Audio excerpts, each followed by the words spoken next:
Welcome back. The next component we'll talk about is the button group. So button groups are sort of what they sound like. They are groups of Bootstrap buttons, the same buttons we know and love, maybe. We know them for sure. And we combine them into a single line with a button group. So here's an example. 3 buttons here. These are all secondary colored buttons, so gray, and they're in a little bar.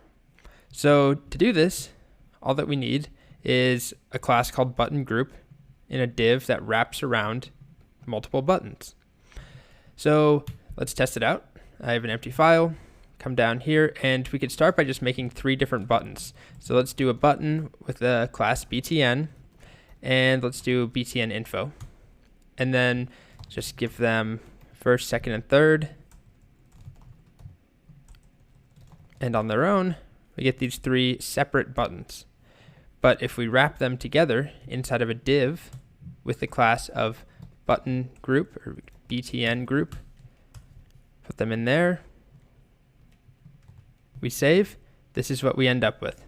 So they're now in a bar together. And they could have different colors. You know, we could do primary, info, and success. Often, though, you will see them as the same color in a group.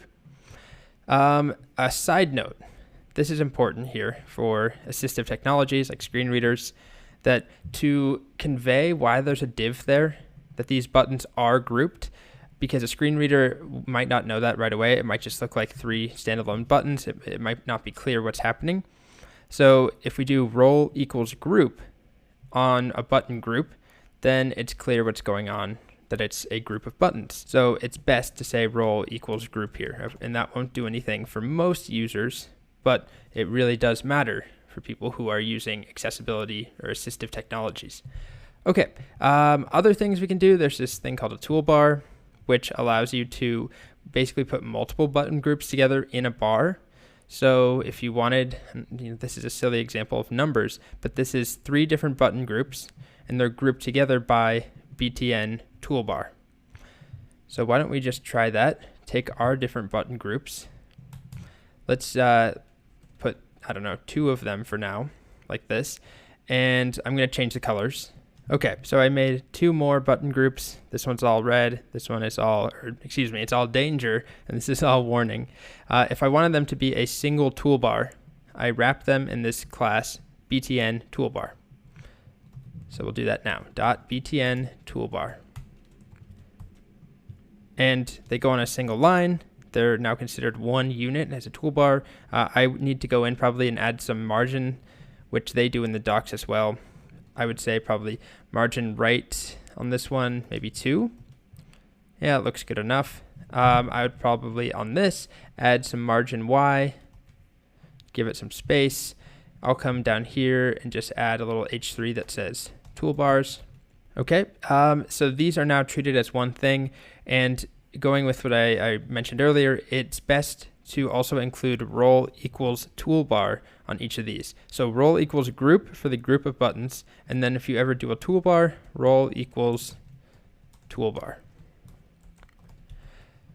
Okay, so we can also do other button groups in there, combine them into one. It's just a way of combining them, honestly. Now we can mix and match. We can space them using flex utilities if we wanted to. If we come in here, if we want these to be spread out more, I could do on the toolbar, justify content between. There we go. Or center. We can do things like that. And hopefully you're familiar with those flex utilities. You can do a lot with them. The last thing is sizing.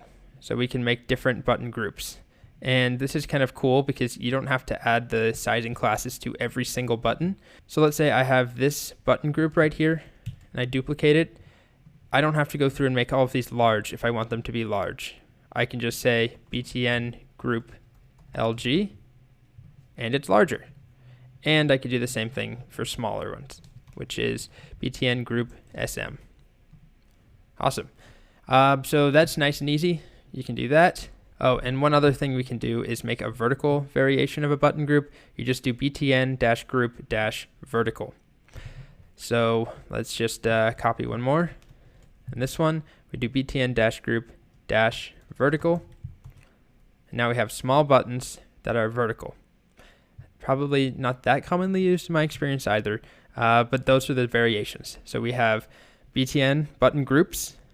We can change the colors, the sizes, the vertical orientation, and then we can combine them into a toolbar, and we can move things around within the toolbar using the flex utilities. Okay, that's button groups.